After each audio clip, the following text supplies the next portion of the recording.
To the cloud. Howdy, everyone. Tuesday night here again. Do I look washed out? Am I too bright? Do I look like I need a tan? Can we hear me at all? It's bright.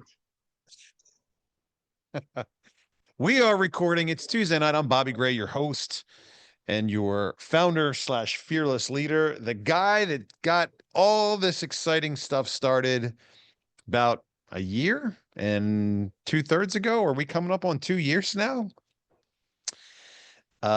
It's been a good run. It's been a good time. And I'm the guy. I'm here with you every Tuesday night to share with you my thoughts, give you the latest and greatest updates. I'm trying to figure out how to make our Zoom time together a little bit more exciting.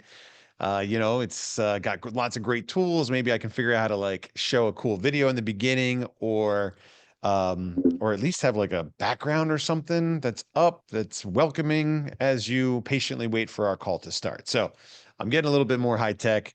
I'm joining you tonight from the Sandcastle in Galveston, Texas, and we're going to talk all about the Sandcastle tonight as we go through the receipts that were promised a couple weeks ago on our liquidity call. But anyway, welcome, Robbie Rue. What's going on up there in McKinney? How are you doing? We're keeping it cooler than normal up here. So we had a little Oh, is cold. it cold? Did you get a freeze? A little bit, yeah. Where's Yeah. everybody else? Tim's out there. It was beautiful outside, but inside it was a nice brisk 65 today at the office. 65. Do we have working heaters? Do we need to start working a little harder, dig a little deeper in the wallet and get get some heating technology? Maybe so. Yeah. They make great little space heaters. Space heaters. All right. My wife says I'm too close. Maybe I need to back away. I'm much larger than everybody else here. Okay, well, good evening. Let's get our call started because, of course, we have a lot to talk about as usual while I'm trying to figure out how to make myself less close. I will mumble and babble on. Rob, anything to talk about while I figure out my camera? Yeah, we're really excited. We have about 200 ASICs fixing to head down to Victoria. Oh man, that's right. That's exciting. The power is on, the machines are plugged in, Yes. and we're getting ready to make something exciting happen. Am I smaller now? I'm Yeah, smaller. backed Ah, up. How'd you do that? the day is saved. Well, unlike Tim, I've got the knowledge required to figure out how to change my camera settings so it doesn't like follow me around the screen. It zooms in right when I say that. Oh, that's good. That's good fun. Is anybody else here? Is there anyone else that we're supposed to welcome onto the call? Anybody else important? We talked about this earlier today, about the format. Because as you may recall, some time ago, we switched up the format for Tuesday night to be more like a board meeting, right? We've got marketing, we've got commission, we've got finance, we've got all these different departments tuning in and giving us a little bit of an insight from their perspective. And the idea behind that was, as usual, the transparency thing. And I think that that's useful, but it definitely cuts into the amount of time that you guys get to hear from me. And so I hate to toot my own horn here, but the feedback has been, hey, can we get more of the Bobby show and less of the hijinks and shenanigans with you and your rowdy crew? And I said, okay. So what I'm trying to move towards, and the staff is resisting a little bit, the team is resisting. What I'm trying to move towards is everyone that's a department head over at the office having their own Zoom call that you can jump into if it's relevant to you and if you care and if you got time. But every Wednesday we process commissions. And so what if the commission department does a live Zoom? Hey guys, it's Wednesday, 2 o'clock. We're processing commissions for the week. Here's what happened. Here's how many people are getting paid. Here are the problems we're dealing with. Click, click, click, click, click, and everyone's paid. Like, what a cool thing that would be in order to, give you guys some transparency for an important thing. One of the most important things that we do, we say we're building the mine, we're paying commissions, and we're promoting the coin. So instead of us, bringing all that in and trying to mash it together on a Tuesday night, I'd like to break those things down so that we've got more time in some of these offshoot, in committee type Zoom updates. The only challenge is I've got to convince the team to get on camera and do something close to what I do, and that's easier said than done. I was never a Zoom guy. Like when I started doing these Zoom calls, it was extremely uncomfortable. 17,000 Zoom calls later, here I am in my natural habitat, actually sometimes even looking forward to spending more time together with you guys. So we'll see. We'll see if we can make that happen. But um, we want you to have the insight. We share a whole lot more than you'll ever get anywhere else. But again, we know that we're starting to drag on with some of these calls. They're lasting, an hour and a half, 2 hours. You probably have maybe something better to do or a family to hang out with. So we'll try to find a way to not, cram it all in and skip some of the important details, but instead give you guys greater insight in little offshoot Zoom calls, if I can convince the team to do so. Anyway, you got anything you want to talk about tonight? I got a long list. Am I going first, or you guys got something going on? You can go first. I know you've got a lot All right, on well, your I'm going to keep. mind. So here's the thing. I want to show you another video. I don't know if I can, but I want to show you another video. Is there any way for me to do this without? No, those aren't the right buttons. Let me see if I can just get it up on my screen and share it here, because it's really great. OMG.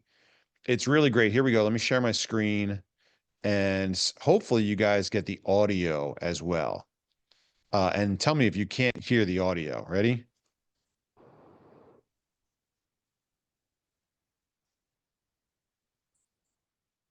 No audio. No audio? Oh, no, that's so sad. No, no, I'm going to figure this out. We're getting audio on this. Man, hold on. We had a really great, we had a whole bunch of events this past weekend. Share sound. I found the button. Okay, here we go. Optimize for division. I don't know what that does, but we had a bunch of great events this past weekend. And one of those events was at the Motor Enclave in Tampa. And I just seconds ago got the video from the professional guy that captured a bunch of stills and video stuff. And he put together this highlight reel, and here we go. I'm going to share it with you guys right now because it's awesome. Audio? And if you guys do here in Florida, like Tim says, then you end up being a giant community, the biggest community, a big, huge part of our community.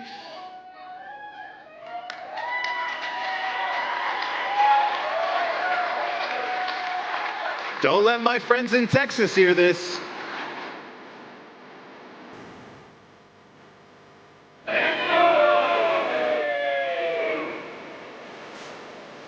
Everybody say this: your network is your net worth.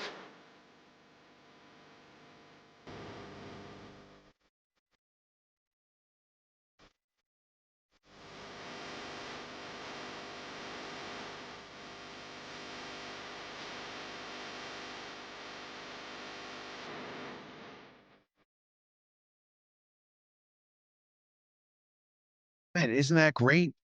That was so good. I loved it. I think the music was kind of like from the movie Tenet. Ever see that? Christopher Nolan? Very similar. Tim, you still out there? You hiding? Tim's still out there. He's hiding. Still here. Okay, well, let's jump into it. It's time to start the call. So I want to talk first about that event at the Enclave, because we rangered up a whole bunch of new miners at that event. And, Tim, you and I have been working for the last month and a half or so on trying to figure out how to get more clarity for the Ranger program, how to how to give our miners specific information on exactly what is expected or required of them to like ranger up. And so how many new rangers have we welcomed in the last couple days now? So we got 46 new Rangers that we have rangered up, and the majority of them are coming in this weekend for our big event, our second Ranger Roundup. So we're super excited about that. These guys and gals, they're hungry. They're out there doing it, getting it done. They're passionate about TexitCoin, and we're going to bring them in, and we're going to give them kind of the new expectations of what we're looking for them to help their downline and team to be the most successful that they can. Yeah. So the idea is that, we're building a mine. And our sales plan, our marketing strategy to do this is something that kind of smells like network marketing, MLM, affiliate marketing, referral. Like, I don't know what you call it. We're not what people accuse us of being for a lot of different reasons. We've had that conversation before, but we need a passionate community of people out there sharing our story for this thing to be successful. When I started it, I said, we can't go through the traditional gatekeepers. We can't go through the Facebook advertising and the Instagram and all that stuff. They flag crypto, they take it down, and I'm glad for probably most of it, since there's so many terrible things out there in this industry. So we're going to have to do this from like one heart to another. We're going to have to share our story from one person to the next person to the next person. And so, we get accused of being network marketing. I don't think we are. I tell people that we are just because, you're thinking it, we might as well say it. But in order to be successful, we need to teach our community, what the mission is, how to share our story, and everyone does it a little bit of a different way. And so now what do we have? 47,000 miners in our program today.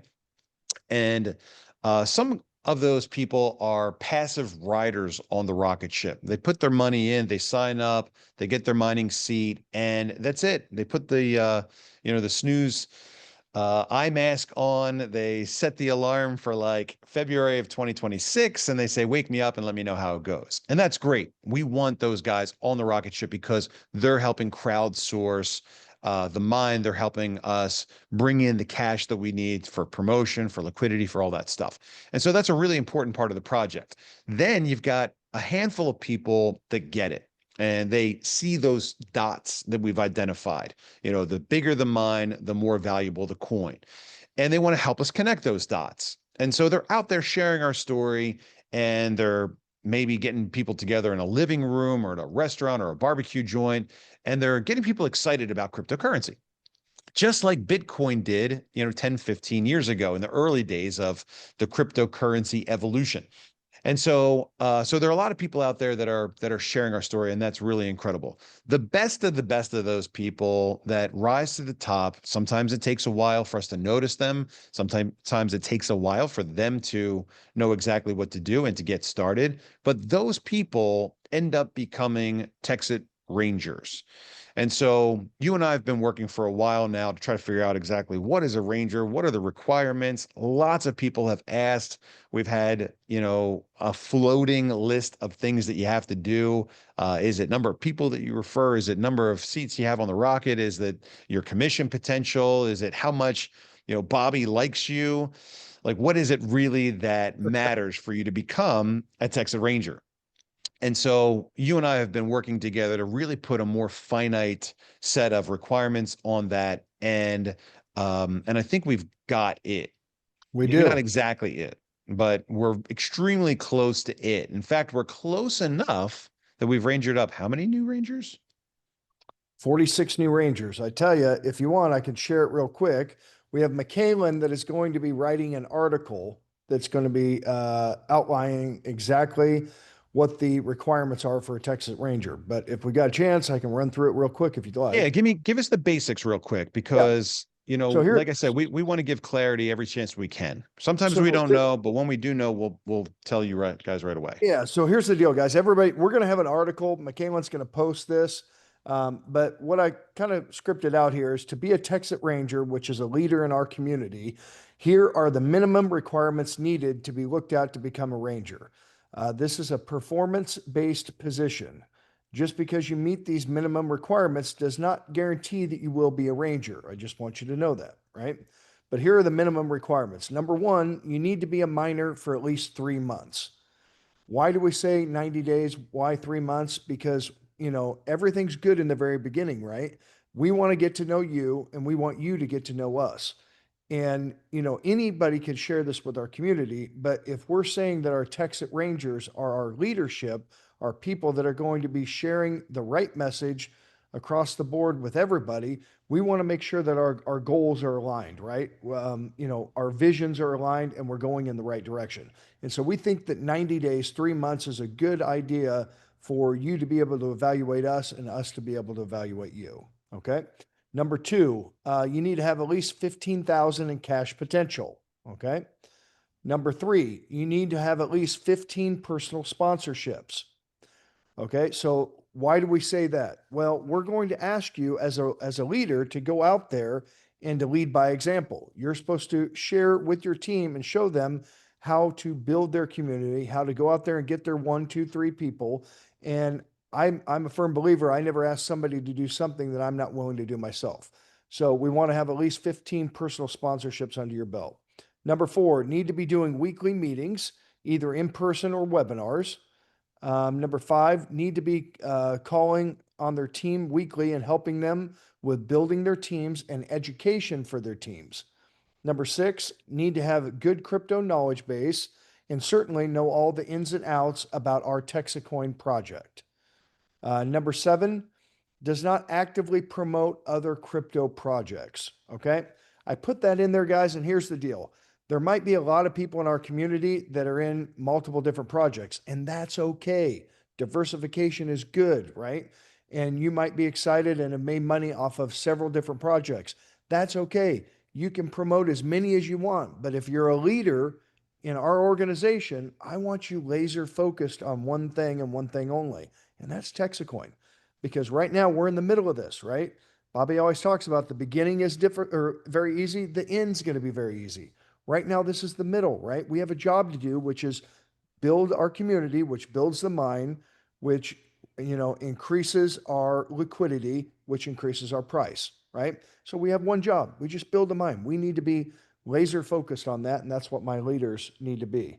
And then number eight, has the same vision and is fully committed to our TexitCoin project. That's what we're looking at for a ranger. If you think that you fall into that criteria or getting close, then we want to hear from you because we've got big plans, guys. We're going to be rangering up and doing new ranger roundups about every 4 to 6 weeks, right? So we've got some exciting times happening here. So Here's a question though. Go ahead. Is a ranger roundup participation a requirement to become a ranger? We highly encourage it, right? I would say with the exception of you being like out of the country on the other Right. side of planet Earth, you got to get here and show us what you got. Yep. Right. I'm getting messages right now from people saying, I'm really scared. I've never done public speaking. I've never gotten up in front of a group and given a 5-minute presentation. I'm like, what makes you think you should be a ranger then? If you can't Right. give somebody like a 5-minute story or stand up in front of a classroom full of, friends, associates, or school children and tell them about TexitCoin, like, are you sure you're ready to be a ranger? Yeah. So, come out, break bread with us, check out what we've done here in McKinney, see the mine, have a night out. And I'd like that to be a requirement. I'm not saying it's like written in stone, but sometimes you don't really know who a person is until you can, spend some one-on-one time with them and really get to know them. And so 100%. I would love to see a ranger roundup. You do all those things. And I'm really glad that you've got specifics now on the commission potential, on the number of personals, because we really haven't had that in the past. And then remember as well, when you become a ranger, you get a couple things. You get a marketing budget, you get, some reimbursements out there, depending on, I don't know, maybe there's another set of requirements to get yourself a wrangler. Do we agree that the ranger support people are now called wranglers? I like that. Sure. Ranger Wranglers. You might even get a Wrangler if you're awesome. So you eliminate your cash potential cap. but you got to show us that you got what it takes to tell our story. Look, this is really important because, as Tim and I and Rob and I have had more time to spend together and really flesh out some of these ideas and strategies that have been, rolling around up here for the last year and a half, as I'm seeing our team come together and embrace the strategy and the work that has to get done for us to be successful and accomplish our major goals, it gives me more time to start planning and working towards our future. We've got phase 2, using TexitCoin network and our layer 2 as a form of currency. The utility of this project. What's the utility of TexitCoin? We're doing the thing that Bitcoin forgot: digital, decentralized, peer-to-peer currency. We're going to do that 2 ways. We're going to do that through trading TexitCoin, the digital asset, and we'll do it through a whole variety of in-event tokens, fair and festival tokens, and downtown digital dollar type community currencies. So as these guys, Tim and Rob and the other people at HQ, the Rangers and the Wranglers, do a great job, it gives me the ability to start getting more into phase 2. And then after that, we've got phase 3 and phase 4. We're going to skip kind of over phase 3. I think you guys already know what that is. But phase 4 is all about education. And education is really important because, there's an old quote. I had it pulled up here on my computer from Henry Ford back in God knows what year. And he says, "It is well enough that people of our nation do not understand our banking and monetary system. For if they did, I believe there would be a revolution before tomorrow morning." And our job in phase 4 is education.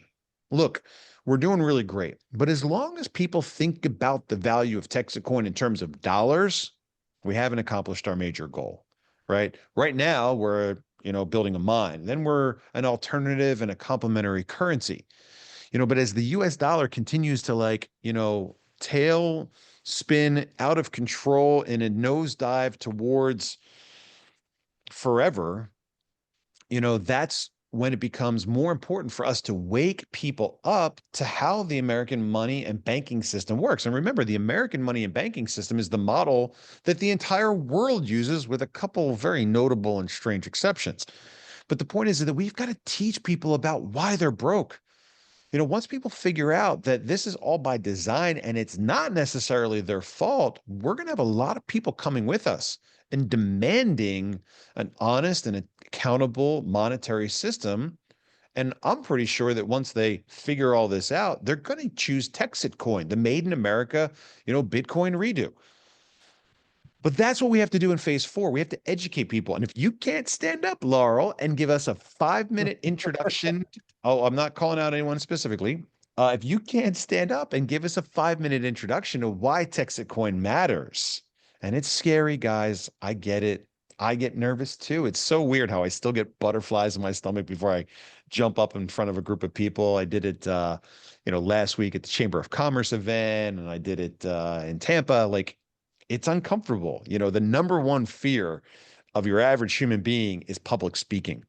In fact, people are more afraid of public speaking than they're afraid of dying, which means at a funeral, they'd rather be in the casket than the guy giving the eulogy. But this is why we want you to come in, get to know us, meet the team, go around town. As we start to work on our pilot of the downtown digital dollars here around McKinney, it's going to be really cool for us to go in, and show you how this stuff works. We're not quite there yet, but I think we will be there come January for the next Ranger Roundup. So if you weren't invited for this trip or you can't make it, it's all good. If you don't meet the qualifications yet, now you know what they are. Michaelin even said that she just published them to the help desk, help.mindtxc.com. I don't know, do a search on there for Ranger or something. Find the article, understand what the expectations are, crush them.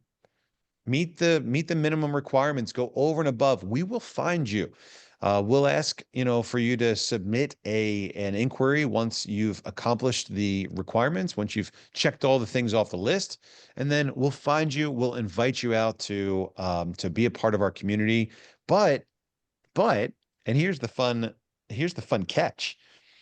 the Ranger program is no longer Bobby's besties. It's switching over to something that is achieved by performance and kept by performance. And so we're going to bring in a new group probably every month, schedules and weather and whatnot permitting. We'll bring a new group in every month, 30, 40 people, and we're going to take the 20 or so best of that group. If you don't get in, it's all good. Keep working hard. But what we want is we want to graduate a new class of Rangers every month in, month out, give you guys the tools, give you guys some authority, send you out there into your communities to carry forth our mission, our message, do it the way that we really want to see it done so that it can grow as fast and as far and as wide as possible. So again, that is coming up this weekend. We threw it together last minute. The agenda looks like this. You'll get in here on Thursday. We've got pickleball courts now reserved for 4 to 6 on Thursday afternoon. We'll have a dinner right next door. I think it's Saltgrass Steakhouse. And then we kick off a full day of training on Friday that we're going to put on. And you guys are going to be there taking notes, learning everything you can, preparing yourself for your presentation, which we will start on Saturday. So Friday night, what are we doing for Friday night? Do we have a dinner Friday? Oh, we have something special planned for Friday night. That's something nice. Hey, You Bobby, guys can I share one more thing with the community here? So please something do. else that we did, that we put out there for our Rangers, our leaders, is to make their own testimonial video, a short little video that shares why TexitCoin is important to them. And I got to tell you, we've started it in our Texit Ranger chat group, and people are starting to post in there. I did the first one so I could kind of share what what we were looking for. What I was looking for is something genuine and authentic, non-salesy, with maybe a soft call to action at the end, right? About, come check it out, get some more information, something like that. But nothing salesy, just something really genuine and authentic of how this project has affected you, changed your life, allowed you to take a vacation, maybe pulled you out of some debt, whatever it is for you, just to share that. And so these guys are doing these videos, and I'm watching these, Bobby, and they're awesome. I mean, Are they good? Yeah, it's really neat to see what the project is doing for people. And again, we're just normal people. So we'll probably start posting some of that on social media. But the reason that I wanted to share this with the whole community is the next step is I want Rangers to go out to their teams and start getting some testimonials from everybody that's in this. So if you're listening on this call tonight and you're like, man, TexitCoin has already been a great ride for me. It's done XYZ. I'm all in, and this is why it's changed my life. Then we want to hear about it, right? So put together a short little video, and then we can have you send that to tim@blockchainmint.com. Okay. tim@blockchainmint.com. I'd love to get a bunch of these videos, guys. It is really neat when you start listening to this and you really see what kind of a project that we are and what we have. And I think if you can start seeing those and start using those to share those with others so that they see what the opportunity is, I think it would be amazing. Perfect. Mind if I And jump real quick? go ahead. Go ahead. Just a couple questions, and to bring up a few points. Douglas was asking, how does he find the Rangers in the upline? And I know we talked about getting that from the development side, possibly. Yes. Yeah, that's still something that we are working towards accomplishing in the back office so that when you log in, you can easily see not just who your Ranger is, but who your Wrangler is, which will give you the ability to reach out quickly and get answers to questions, get people stuck in the pending or the graveyard onboarded. The time between when somebody puts their money in and when they actually get engaged needs to be cut all the way down so that they have an opportunity to get their first 30, 3 people in within those first 30 days. But yeah, that's coming very, very soon, guys. I know I've been saying that for about a year and a half, but it is right behind us. It is on the way. And there's a couple other questions. Does every Ranger get a vehicle? Can I take that, Tim? The answer is no. Okay. We would like Rangers to drive really nice vehicles and get their vehicles wrapped. I will say that if you're a Ranger, that your vehicle getting wrapped would come to the front of the line. But no, we did the supercar bonus for that month, and that was a great promotion, but we need to focus on the plan and the project. So to add on to that and to clarify just a little bit, because I've given people lots of different answers to that question. We know that the vehicles work extremely well. I mean, we're getting messages right now. Rob just sent me one from Gnome earlier today. Is that right? Yeah. And Pretty- she got a car, she got her car wrap, she's got her phone number on the side of the car, and voila, she's getting, 2 calls today from people saying, "What is this? How do I learn more?" So we know the vehicles work. The question is whether or not we're willing to jump in and take a risk with you immediately. And the answer to that, like Tim said, is no. If you go out there, if you get a vehicle, if you get it wrapped, and you're doing a great job, you're driving that thing around, you're going to meetings, you're doing what we think is a great job, then we'll make the payment for you. There's money in the budget to do stuff like that, and we know that it works really, really well, and we know that the cooler the car is that you have, the more likely it is to develop leads and interest.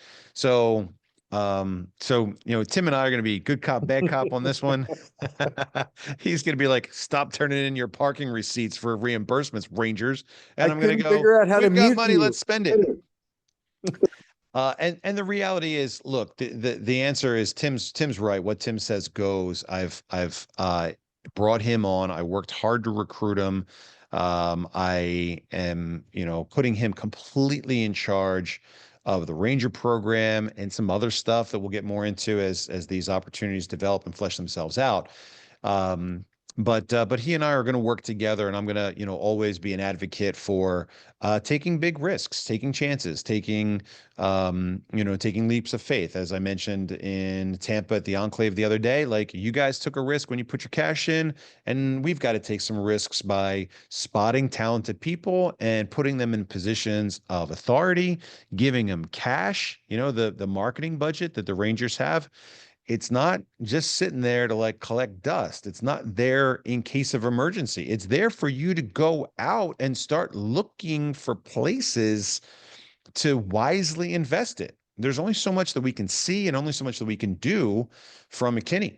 You guys are the reach out into communities all over the country and all over the world. So we need you to search out those opportunities and take small chances. If we really like you, you've been around a while, your cash potential is gigantic. We'll increase that budget. We'll pour more fuel resources on your hot fire because we know that you're doing a good job and we want to continue investing in your success.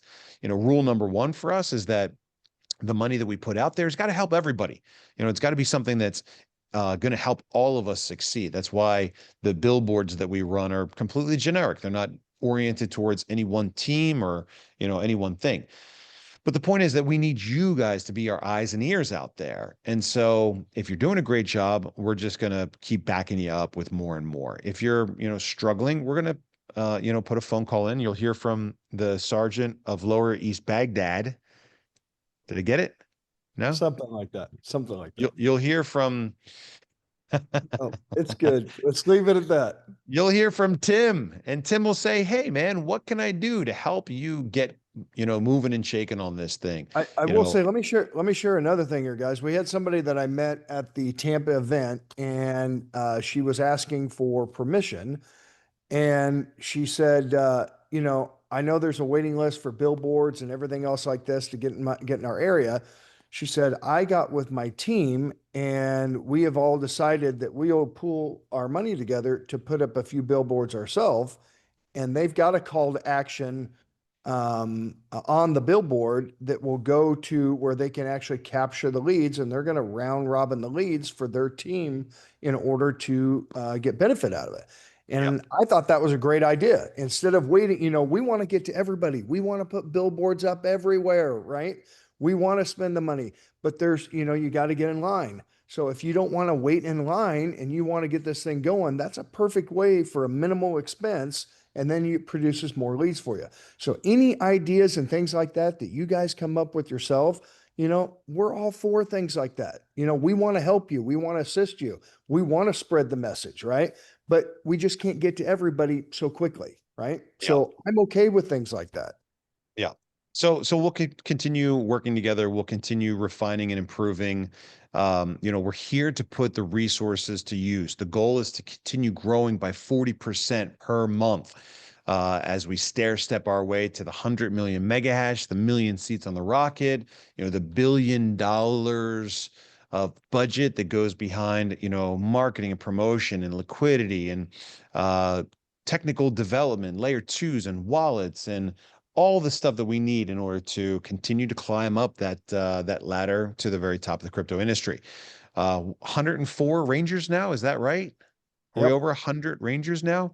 So at a minimum of $3,000 of marketing budget apiece, guys, that's $312,000 that is out there to be spent by our Rangers for our mutual success. That's it. That's what's expected. I want to put them on the spot because I really enjoy putting people on the spot. But we also at the Enclave had an opportunity to welcome our dear friend Mitchell. If Mitchell's out there and willing to turn on his video and unmute himself, our dear friend Mitchell in the complete dark. I'm driving right now. Don't zoom and drive. We see teeth every once in a while when you smile, but turn your video off. Stay safe. We know you're there. We want to welcome Mitchell Tucker into our Lone Star Ranger community. And this is kind of a big deal, guys, because, we've got miners, we've got Rangers, we've got Wranglers, we've got a great, dedicated, passionate team at HQ. But it's the Lone Star Rangers that I really lean on for advice, for feedback, for opinions, for help, for ideas, for accountability. These are the first guys that have their eyes on what we're doing. They're the first ones that could be in a position to sound the alarm or call BS or, remind me, as Chris Beck did very early on, what our job is and the responsibilities that we have and how important it is to continue to follow through on the promises that we make. And so we invited Mitchell to join us as a Lone Star Ranger. That means that there are 7 of us now. Is that right? Yep. 7? That's correct. Yep. Tim, Rob, John. We got Jay, we got Eddie, we got Chris, and we now have Mitchell. And so I want to say thank you to Mitchell. He's got fully 2/3 of our entire organization now, in teams that he's built. So I've asked him to come out and join us for this roundup to get to know some of this new blood. And I think, I don't know if he's exactly the right guy for the job. I don't know if he wants the job, but someone's going to be kind of head of the class for each one of these new groups of Rangers to really assist them, really get them going and keep them moving in the right direction. So that's for you and Mitchell, Tim, that's for you and Mitchell to figure out. But I'm excited to see Mitchell again in Dallas. You've been making a lot of trips back and forth to Dallas. So hopefully you've got like frequent flyer miles building up or get the jet to come and get you sooner or later. But congratulations to Mitchell as our 7th Lone Star Ranger. Thank you, Mitchell. Thank you very much. I appreciate it, brother. You're welcome. Get back to driving safe, mute yourself out, hop off the call, whatever you like. But thanks, man. Really great to have you. Appreciate it. Okay, so what else do we have to talk about tonight? Tim, anything else to cover before I unpin you here? Nope. All good. All right, so stay tuned in. All right, so the bulk of our call tonight, I want to talk about proof. And I want to talk about proof for a bunch of different reasons. First of all, I hear again and again and again and again and again that the number one thing that people value about this project is our authenticity slash transparency, whatever you want to call it. It's, something real. And, I've mentioned a couple times in the past that in 2025, authenticity is the new coin of the realm. You know, you scroll through social media, you have no idea now anymore if the next video you watch is AI, is, you know, a deep fake. I don't even know what the cool terms are for it anymore. But how do you tell today the difference between something real and something fake? It's really hard. And so I believe that when people come across something real, they're attracted to it. They may not believe that it's real right away. They'll throw up all the normal walls and objections and accusations, Ponzi, pyramid, pump and dump, meme coin, rug pull. We've heard them all, and you're going to hear them all continuously. Because what are the chances that on a random day, at a random time, somebody stumbles across a rare, real, authentic, transparent project? Slim. Very slim are those odds. But the point is, we've got something real. And once somebody realizes that it is, in fact, not a scam, they want to join. You know, if they're comfortable taking that risk and they understand that it's not a guarantee, it's not a get rich quick scheme, it's not, you know, it's not an investment, it's highly speculative and it's incredibly volatile, ups and downs, as we have seen in the last month or so, which we'll get to. But if they determine that we're being honest, people are inclined to join. Why? Because we're one of the few real things today in this space here on planet Earth. When I created my Bevis software, Bevis, back in 2018, I did it because I believed back then, 7 years ago, that if we gave people just a little bit more information, even just a little bit more information, a little bit more transparency than they got from the other guy, that would give us an edge up in the marketplace. Let me say that again.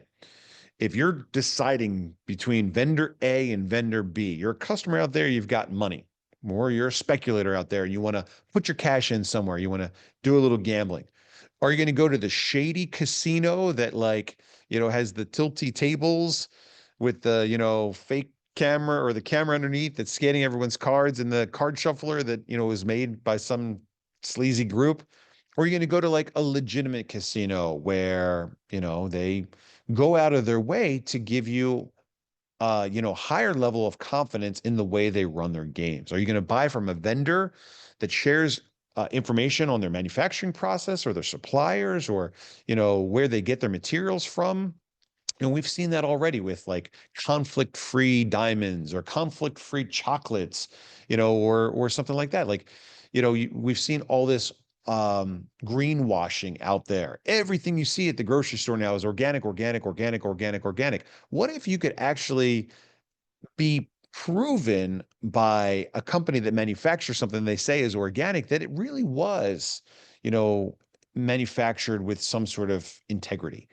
You know, so back in 2018, I determined that if I was going to make a product and ask people to trust it, that I was going to have to give them a little bit more than they could get from anywhere else to evaluate as to whether or not I was being honest and telling the truth. I wrote a program. I didn't technically write it. I designed it and had it coded, called Bevis, blockchain-enabled verification and information service. And sure, of course, every time you say Bevis, you can chuckle if you want. It's okay. But the point is that I knew back then, that was 2018, that people were going to make, you know, decisions. They were going to change their spending behavior based on who they trusted the most. Not who had the flashiest graphics or the hottest social media campaigns or the highest paid influencers, but who was the most real and authentic. I built that into my products all the way back 2017, 2018. And I believed that that was going to be the thing that differentiated us in the marketplace. And I think today it's very easy to say that I was right, because I hear it again and again and again. I ask people, what do you like the most about TexitCoin? Just transparency.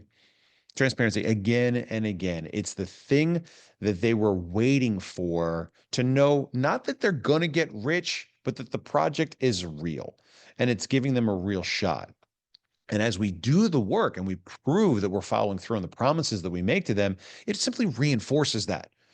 And it's now that reinforcement cycle that's become kind of like, I don't know what the right word is for it, kind of like our thing. All right. What's TexitCoin? Oh, it's the guys that show you that they're doing it. It's the proof of work coin. Well, like Litecoin? No. The real proof of work coin. Anyway, I digress a bit, but I'm trying to explain to you that this project matters because we actually use blockchain technology to put our money where our mouth is. And what that means is that the system, BEVIS, BEVIS, Blockchain Enabled Verification Information Service, is what we use to actually share, not just, post, but share with the world the information that we're talking about. So, long story short, I'm going to share my screen here, and we are going to take a journey back in time a little bit and talk about some stuff that we covered a few weeks ago. Hold on, let me find the right folder or the right browser. There we go. We're going to talk a little bit about our liquidity strategy. And a couple weeks ago, I don't remember how many weeks ago, but 4 or 5 weeks ago, we talked about how we were really struggling with a strategy, a reliable strategy on to keep our cash safe. We've got all this cash coming in. If you look at the report on the website, it shows you now we've brought in more than $121 million. And we know where that money goes. A lot of it goes right back out the door in commission. Commission's due tomorrow by 5 o'clock. We spend money on promotion. We spend money on managing our business. We spend money on building the mine. We spend money on liquidity. There are a lot of different places where that cash goes. But this giant number down here says 38.65. And this isn't the money that Bobby's got to keep and put into luxury linens for his betting. This is also what we would call retained earnings. And what that means is it's money that we have yet to use later. And part of it's liquidity, part of it's marketing and promotion money. But the point is that I told you guys a couple weeks ago that I was going to show up with receipts on the acquisitions that I'm telling you are earmarked for our liquidity. Now, we are going to have to take probably a very big detour here and talk for a moment about the market and liquidity. And the detour is because when we say liquidity, we're talking about the amount of cash that we think is necessary to support our coin as we grow our project all the way up to $16 and that $1 billion value. We set a target price point of 16 about the time that we've got 62,500,000 coins. We set a target timeline for doing that at about February of 2026. As you're surely aware, you've read, as I've asked you to read many, many times, the article called The Path to 16 by February of 2026. This is me putting this in writing. It's not written in stone. It's not guaranteed. It's just the strategy that we're using to get to where we want to go. Okay. We say a bunch of times, Bobby's got a plan. And this isn't the only part of the plan. It's a big part of it because ultimately, at the end of the day, the price is what people are paying the most attention to. And ultimately, at the end of the day, the price is what tells the story of our success. Not yet, but someday it will. And so this article outlines how, the mechanics of how we get there. But there are a couple of very important parts to it. We're right here now in November 2025. Our target price point by the end of November 2025 is $5.29. Okay. We got there, as you saw on DexTrade a couple weeks ago, around 22 October. That's almost 3 weeks ago now. We went there. And we found out that we were early. We found out that we were not ready to be there. We found out that the market is not ready to support TexitCoin at that value. And that's a really interesting statement. And so we tried to hold it there. We burnt through about $5 million of our liquidity, and not even our published liquidity, just kind of like extra cash. And then I said, no, no, no, no, no. That's not what this project is. This project is not here. Our liquidity is not here so that the guys that got on the rocket extremely early have a guaranteed buyout so that they can become millionaires. It's not what this project was about. And I'm happy for those people that got in very early. I'm glad that they've got 100, 200, 300,000 coins. I really like that. I'm glad for them. But we're not here to burn through all of our liquidity so those guys can cash out. That's not what it's here for. It's here for us to have a strategy that gets us all the way up to $16. And so we test out these levels. And after burning through about $5 million, I start to back away from the market and I say, okay, we're obviously not quite ready for that yet. And the number one reason why we're not ready for it yet, we're going to talk about in a second, but we're not ready for it yet.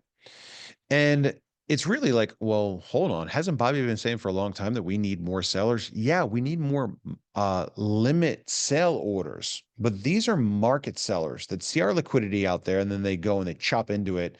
And we were burning through a couple $100,000 every few hours, restocking it and just watching it go very, very quickly.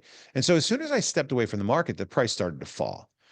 And what's interesting is that the price is kind of leveled out here at $4. And it's kind of very, very encouraging because I'm not involved in the market at all. If I log in here, you'll see that I don't have any active buy orders. In fact, I probably don't even have any USDT whatsoever on DexTrade at this moment right now because I'm not involved in the market. And so, we tried 529 and the market said, no, no, no, no, no, no, no, you're not ready for it. And we sunk back down to $4, give or take $4, which is really interesting because it's still above the October 2025 level. So it's kind of reassuring. It's not great news. Obviously, everyone's paying attention to this price, but it's not great news, but it is real. And so we are getting kind of a real assessment from the traders out there that are saying, well, hold your horses, guys. 529 is a little aggressive. And so, yeah, we're ahead of schedule. We've been ahead of schedule. It's been fun to brag about how we were ahead of schedule. And now we're kind of still right on schedule. But the point is that the market has decided that we weren't ready for 529.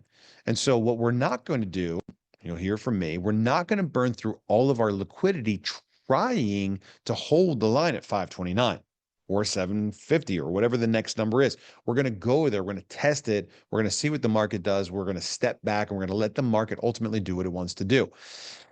And so, so we need to talk about what that means in terms of readiness, because when we say we're not ready, it means that we have more sellers, more market sellers now than buyers. And the number one reason for that, and it's taken me a long time to kind of think about it or remember it, and it's going to take us a little while to still get something in place for it. But the answer is that we're in the process right now of actually getting somebody up to speed to manage our trade marketplace. What that means is we've got buyers over here, we've got sellers over here. And so now we're going to get involved in the middle of that process and we're going to specifically look for and respond to, take care of, service people that want to buy TXC. Whereas in the past, we've said, go figure it out on the open market. You'll get the hang of it. We know that we're getting thousands and thousands of hits every day to the TexitCoin.org website. This is somebody that's seeing something, maybe a billboard, maybe a car, maybe they're hearing about it on the radio. We've got lots of lead generating opportunities out there, and we're not driving that traffic over to MineTXC. We're just doing general brand awareness for TexitCoin. So we're getting thousands of hits every day to the TexitCoin website. And the number one complaint we get from those people is, where do I go to buy it? I'm not in crypto. You're telling me this is my second chance. Where do I go to get it? I don't know what a DexTrade account is. It's not on Coinbase. Like, what do I do? And we've kind of blown this off for the last couple months. And we've blown it off for a couple of different reasons. One is, that's not really our priority right now. Two is we're not really trying to sell TXC to Americans. We're not against it. That's just not our target market, as we've talked about before. And so we haven't had a dedicated department set up to handle that interest. That's changing now. Why? because we've got more sellers today than we have buyers. And so for us to find the equilibrium in the marketplace, we need to listen for those requests coming in from the buyers. We need to match those requests up with private sales from some of these whales. We call it whale hunting. If you got in early and you're sitting on a couple 100,000 TXC, great job. Congratulations. Get your name on our list so that when one of those buyers comes along and says, hey, how do I get TexitCoin? We can go, well, right this way. I've got somebody here that's, looking to cash out 10,000, 20,000, 50,000 coins. And we'd love to help put together a deal for you guys to do this exchange. That way, that's happening off the market if we can. Number one. And then number two is we're taking coins out of a whale's pocket, somebody that got in extremely early, and we're getting them into a new person's wallet. That's a really, really big deal. Let me tell you why. Number one, CoinMarketCap verification was declined. CoinMarketCap came back and they said, not right now. They said not right now for two reasons. And I can pull up the reasons here and see if I can find them and read them to you. But reason number one is they don't like the size of the wallets of the rich list, the top 100. They would like to see the top 100 really spread out, more decentralized, more fragmented across the community. So as we have more interest come in, we're connecting that interest with, an early adopter, somebody that's got, more than 80, 90,000 coins. If you go to the rich list, let me share my screen and see if I can pull up the rich list here. If you go to the rich list on the Block Explorer, you can see it pretty easily. You go to the rich list and you see that the top 100 holders here have 87,000 or more TXC. So we're actively combing through this list to find people that got in early to try to get the coins off this list.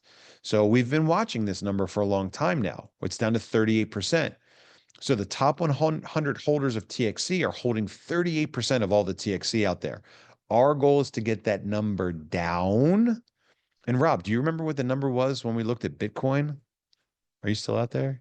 Yeah, it was 15%.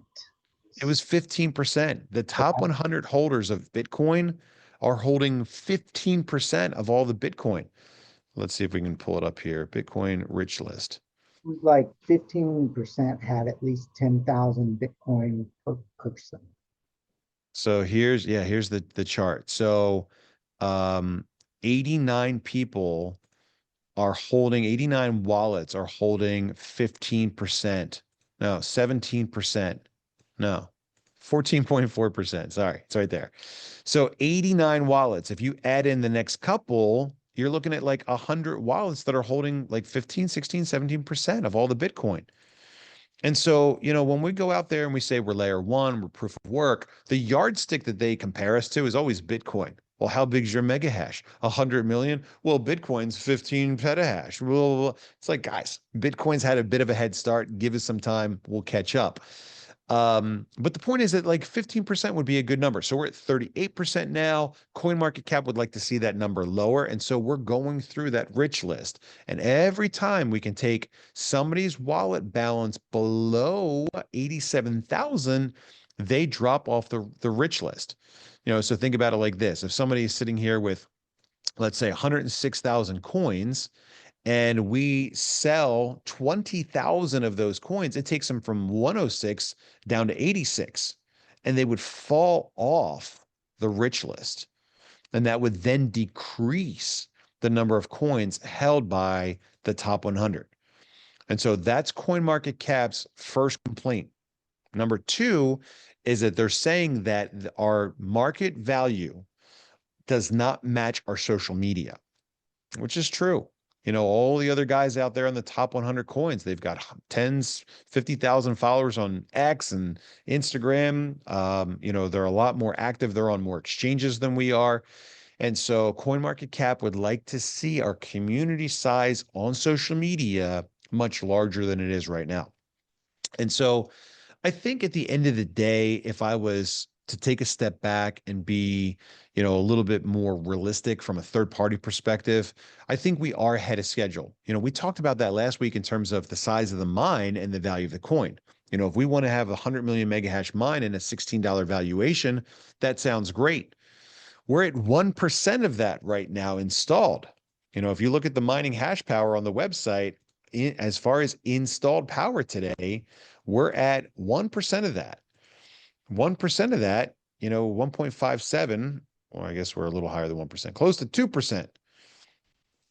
1.57 over 100 million is, you know, would put us at a 16 to 20 cent valuation. And so I think that if I was fair, I would say that CoinMarketCap is probably right. Our valuation is far ahead of our social media. It's far ahead of the fragmentation of our community and wallets. And so, you know, it makes sense right now that that we don't have a verified listing on CoinMarketCap. Here's what that means really for us. It means that I don't pay very close attention to our CoinMarketCap listing. You know, we talk about the listing and we talk about, you know, getting more exchanges. We talk about people watching these charts. But until we get ourselves off the pink sheets here, until this little indicator goes away, until, you know, we don't have this warning here saying, well, hold on, CoinMarketCap has not verified this value. We're still kind of in the little league sandbox. It doesn't mean we don't want to do a good job. It just means that the whole world is not paying attention to it yet, because if you go out there into the main rankings, we're not on page 1. We're not on page 2. We're on page, you know, what, 330? We're pretty far down with the other guys that don't have verified listings. And so, remember, the market matters. It doesn't matter a lot today in the grand scheme of things. I know you guys are going to completely disagree and it's going to sound frustrating. It's not that I don't care about it.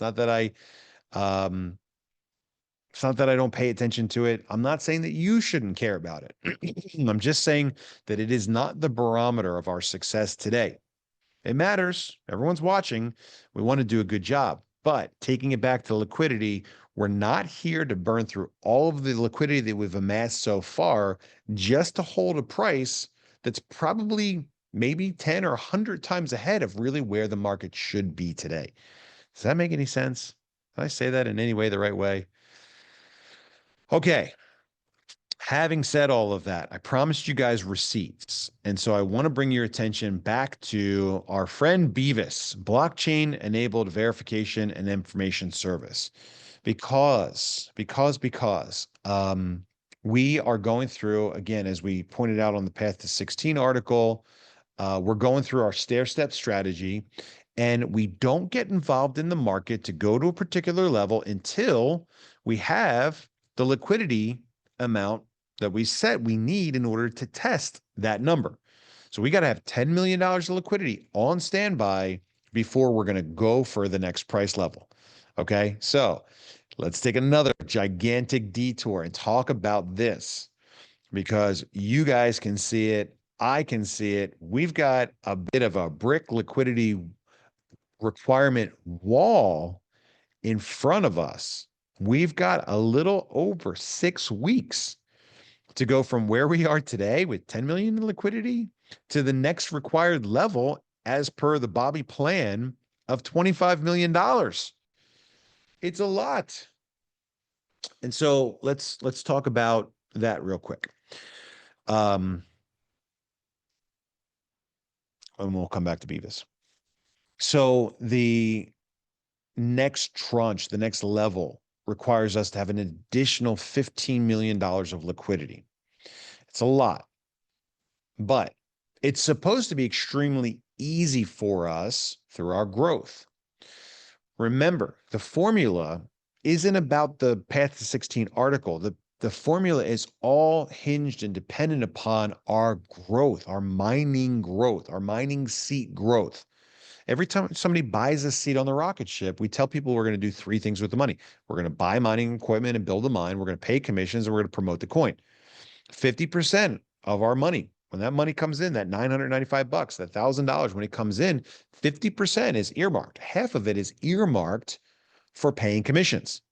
Okay. We watch that chart. I used to watch it extremely close because that chart was a barometer of whether or not our community was growing successfully.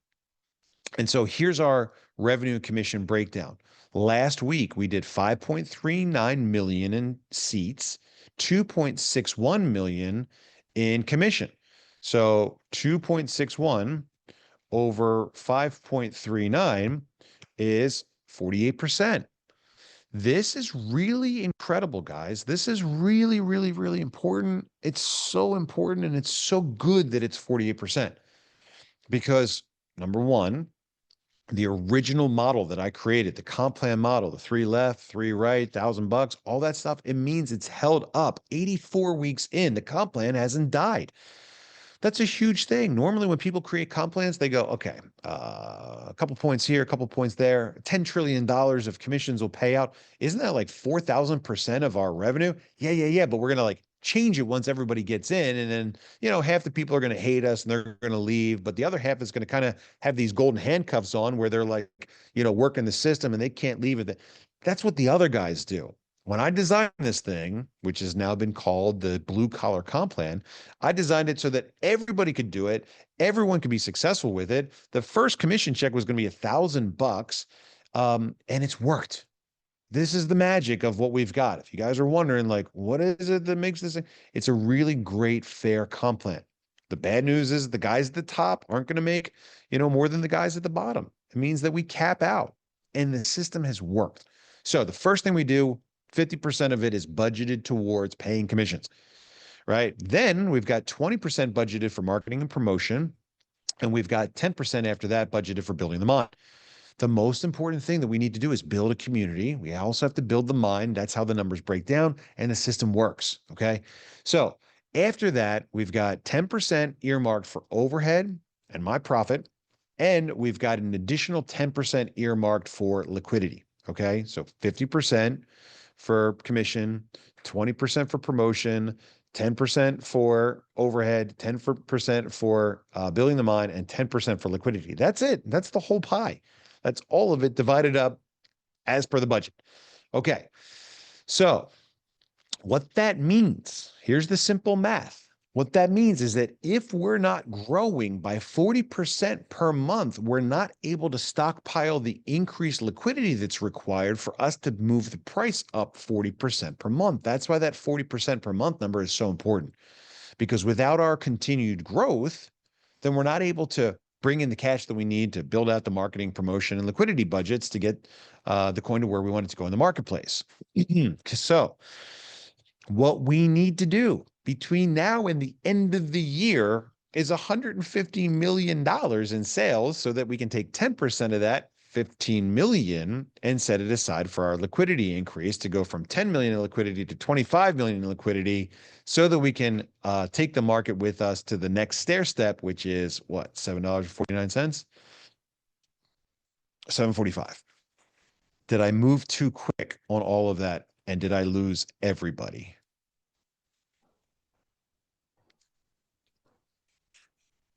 Let me go through it one more time. Our success is based on our growth.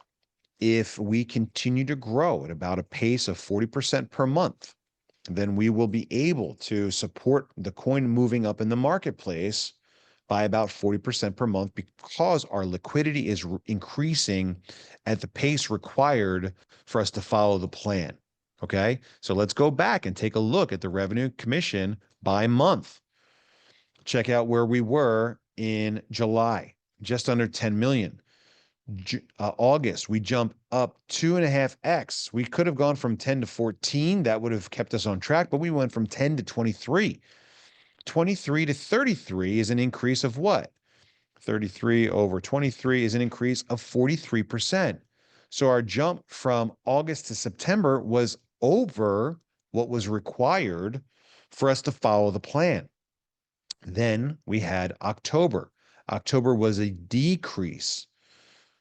Then we're in November so far, and we're about a third of the way through the month at 8, which means we'll probably match or beat, just barely beat October in terms of our crowdsourcing cash mining seat sales.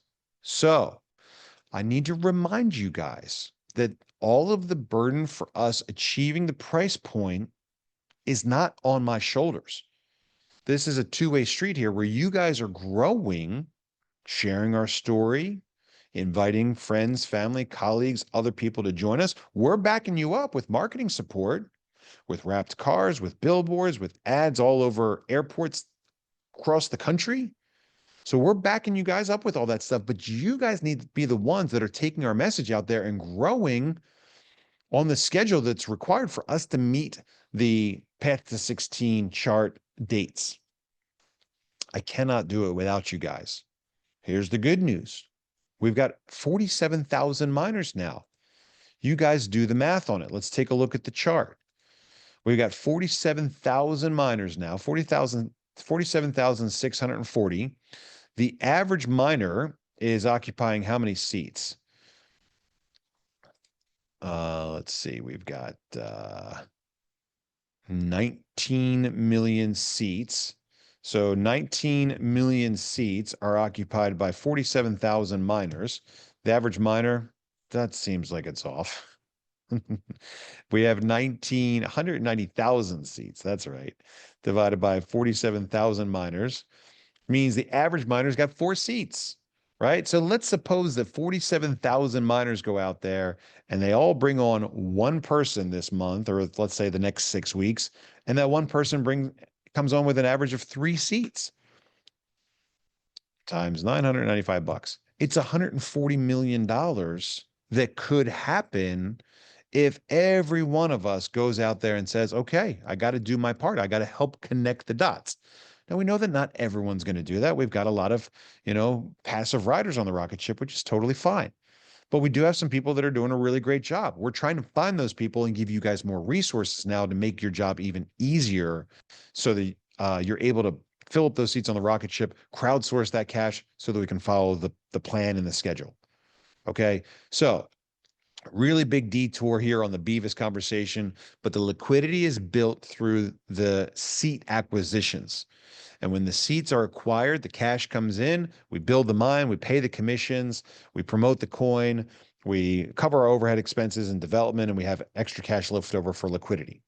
Okay? That's the plan. That's the equation. That's the relationship between the work that you're doing and the work that I'm doing. They go hand in hand, and I can't do my part without you guys doing your part. Okay. So this is why we're trying to take our mining Ranger program more seriously. We're trying to invest more time and effort and resources in building out our leadership teams because that's what's required for us to fill the seats and take the coin to where we want it to go. Now we have to get serious about it. There are a lot of things that I still need to do, as we mentioned a couple minutes ago, in order for that to work. Reporting, who's my Ranger? Who do I call when I need help? Who's the Wrangler? Why am I still not getting my welcome kit? Signed up 10 people last week. None of them got their coins yet. What are they supposed to do? They don't even have a welcome kit. Yeah, we got it. Taking the trading more seriously. So all of these things are coming together right now at the end of the year. It's taken a long time to get here, to build a team, to hold the rocket together. But these are the things that have to come together so that you guys can continue to go out there, do a great job. We can fill the seats up on the rocket ship and we can build out our liquidity and our marketing budgets. Does that make sense? Does everyone see the connection between these things? But that's where we are today. Where we are today is, we've got to continue to push ourselves in that right direction. So that we can meet our goals on the schedule that we have. What happens if we don't? Is it game over if we don't get to 16 by February? Well, it's going to be a setback, man. A lot of people are looking at this thing and saying, we're ahead of schedule. If you look at this thing and say, we're behind schedule, we're going to have some egg on our face. So we'd like to do it all in schedule. But I hope that you see the connection between the work that you're doing and us meeting the schedule. It's based on the liquidity that we have.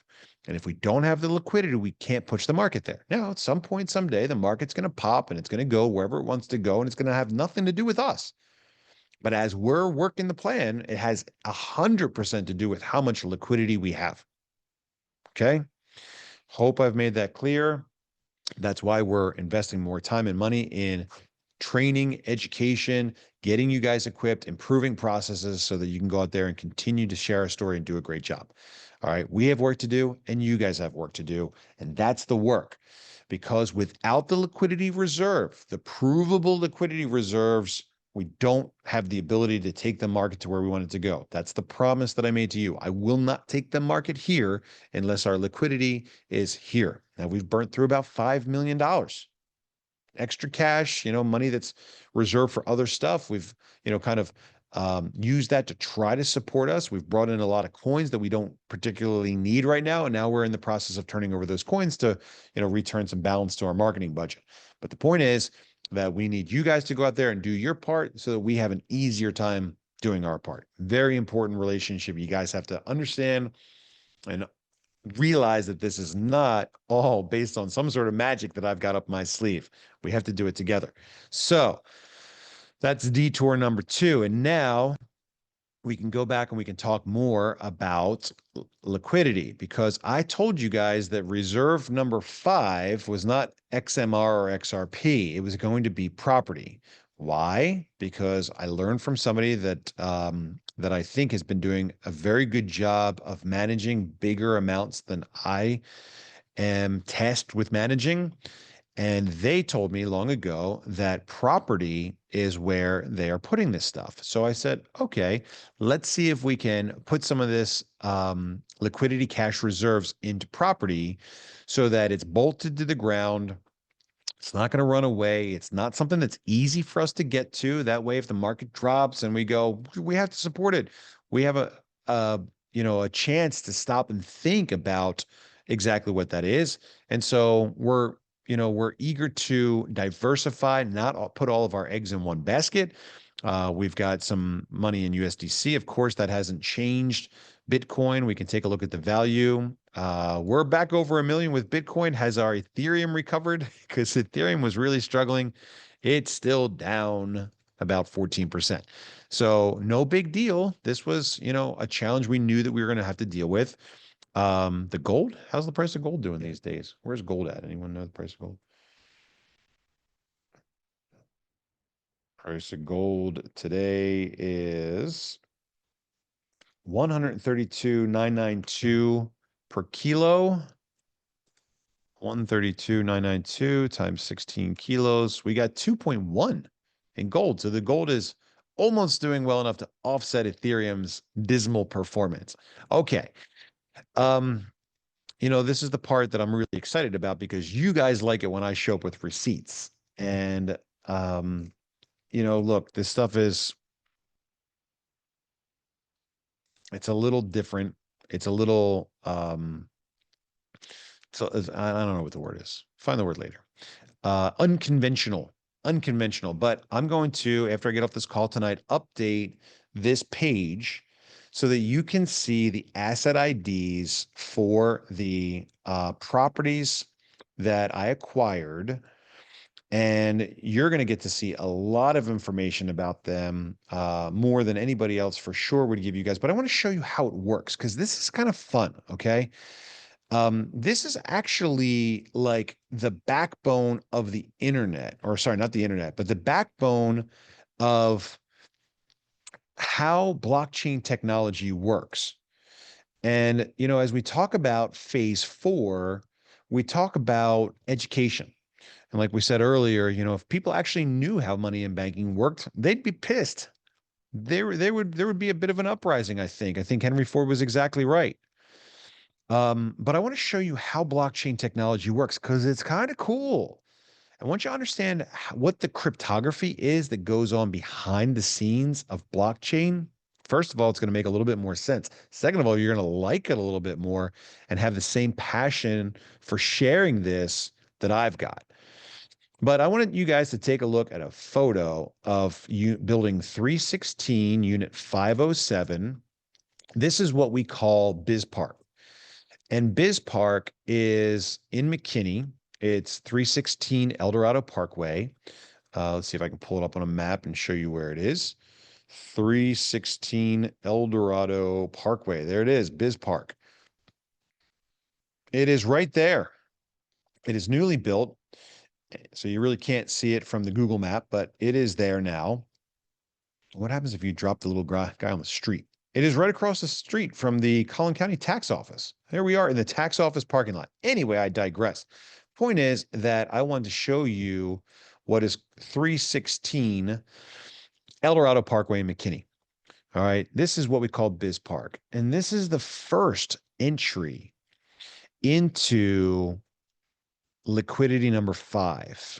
We paid $525,000 to acquire this. It's a little, industrial shipping and fulfillment area. It's where we've got our ASICs stored. It's where we do our shipping and fulfillment for our welcome kits. And this is exactly what it looks like because this is exactly what it is. Okay. Everyone following me so far? Great. I've got here loaded up at md5file.com an online hash calculator. Okay. So I want to show you what this hash thing is because we talk about building a 100 million mega hash mine. What is a hash? 100 million mega hash. Mega hash means million hash. So we're talking about a 100 million hash mine. What is a hash? Can someone tell me what a hash is? You guys want to see what a hash is? Let me show you what a hash is. I've got this online hash calculator. Drop a file here or click to select. Well, let's grab that picture of El Dorado Biz Park and let's drop it onto the hash calculator. And boom, did you see how fast this data popped up here? Let me refresh the page and we'll do it again. So I grab a file, I drop it on this hash calculator, and just that fast, the SHA-256 hash value pops up. What does that look like? Does that look like a transaction ID from a blockchain? Yeah, that's exactly what it is. You've got a short version. You got a SHA-1, a SHA-256. Now, hashing algorithms are different. We use the script hashing algorithm. Bitcoin uses the SHA-256. So this is exactly the same as what Bitcoin is doing. So when you send somebody a transaction, what that mine is doing somewhere, probably in China, is taking your transaction information and hashing it. And when it hashes it, it says, oh, wallet 12345 wants to send one Bitcoin over to a wallet ABCDE. Let's get a unique digital fingerprint for that transaction. This is exactly what it does. That's it right there. All it does is it says, if you're sending this from A to B, this is the unique identifier that records that transaction. And that is what gets saved to the blockchain. Okay. Here's the fun part. Let's open up this file in a document editor and let's see if we can put like a little line right there. Okay. But let's undo it because that was a big line. Let's just put one dot right there. I don't know if you can see that little teeny tiny blue dot, but now we're going to save the original file. So now our original file has got this teeny tiny blue dot right there. And now we're going to go back to our hash calculator and we're going to get a hash. Sorry. We're going to get a hash value for the new file. Now, remember, it's got the exact same file name, but if you look very closely, it's got a little blue dot there. I think it's blue, colorblind. And now we're going to get a new hash. And as you can see, that hash value, it didn't change by one letter or number. We had a B4526 that went to an A17D34. Now, let's pull that same image up again. And let's hash it one more time. We get the exact same value. Now, I don't know. Let's try to go a little bit further, right? I don't know if I'm going to be able to do this with this editor, but we can put our little dot on here and then we can save it. No, I can't undo it. Once it saves, it saves. Maybe I can do it in a paint program. Edit. Open with paint. Old school. Here we go. Okay. So let's put a mark there when we hit save. Okay. And let's get the hash value for that file with the little mark, 3FF0. And let's go back and let's see if we can undo it. We can. And then we'll save it again. Now we've undone that one teeny tiny change. We've reverted it to the original file. And we still get a different value. It doesn't really make or disprove my point, but the point is that every time you edit this file, let's try it again. I want to try it again. I'm not giving up here. There's our hash, 85E. I think it might be because we opened it in a new thing. Save it. So 2988. We're going to do it again. There we go. So there we got back. So we had a file, we added a line, we removed the line and saved it, and we got back to the exact same original format. So here's my point. My point about all of this is that all of this digital stuff leaves an exact digital fingerprint. If you take a JPEG file and you open it up or you hash it, you'll get a value. You open it up, you change one little pixel, you get a totally different value. You remove that pixel, you go back to the exact original version, you get the previous value. So you got this digital fingerprint, and that's what a hash is. You've now learned what a hash is. A hash is the digital fingerprint of a digital file. Does that make sense so far? Okay, good. Let's move on. So we're hashing information. We're taking information and we're saying what exactly, is in this file, all of it. Let's bundle it up and let's get a unique value to it. Now, hashes can be done for anything. Here's a PDF. There's the hash value. Here's a picture, another picture. Here's another PDF. We can get all the unique fingerprints, the digital fingerprints, all of this stuff just right here, just like that. Okay. Worry not. I'm going to make a point really soon, but I'm really enjoying this stuff. I don't know if you guys like the stuff that happens in the background as much as I do, but this is cool stuff. This is how blockchain technology works. Okay. So once upon a time, a guy, can't remember his name, he came along and he decided that he was going to create a file storage system called IPFS. IPFS. What is IPFS? It is the Interplanetary File System. IPFS, or the Interplanetary File System, is a peer-to-peer protocol for storing and sharing files in a decentralized distributed network. Unlike traditional web protocols that locate files by their server location, IPFS addresses contents by its hash. Okay, so what that means is that when we store files out there in IPFS, the Interplanetary File System, we're not saving them by the server name or the server IP address or the file.html. We're saving them by the hash value. So when we ask for a file from IPFS, it gives us exactly the file that we're looking for. It's unhackable. If I changed a file identifier by one tiny character, I would get a totally different file or nothing at all. And so IPFS is a file system that uses the hash value as opposed to a file name, which is really cool for security. Okay, so here we go. Follow me through here, guys. I created a new 6-digit asset ID in Beavis called S0ZXU8. Okay, this is what you're going to see when we update the path to 16 later tonight and add section number 5 here and move these down a little bit. You're going to see the asset ID S0ZXU8. And this identifier is what we're using now to create all of the receipts or proof. And so here's our original image. Here's the original image recorded to the blockchain. Which blockchain? The TexitCoin blockchain, of course. Silly goose. So we take this thing, and there's one other thing that I got to kind of explain here.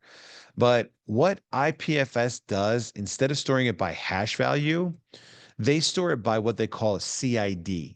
It's IPFS's version of a hash value. Okay, I'll prove it to you here by just downloading this image. Let's save image as, we're going to save it to desktop, BizPark. saved image. Let's try that. See if it works. Here is our hash calculator. Let's pull up that saved image.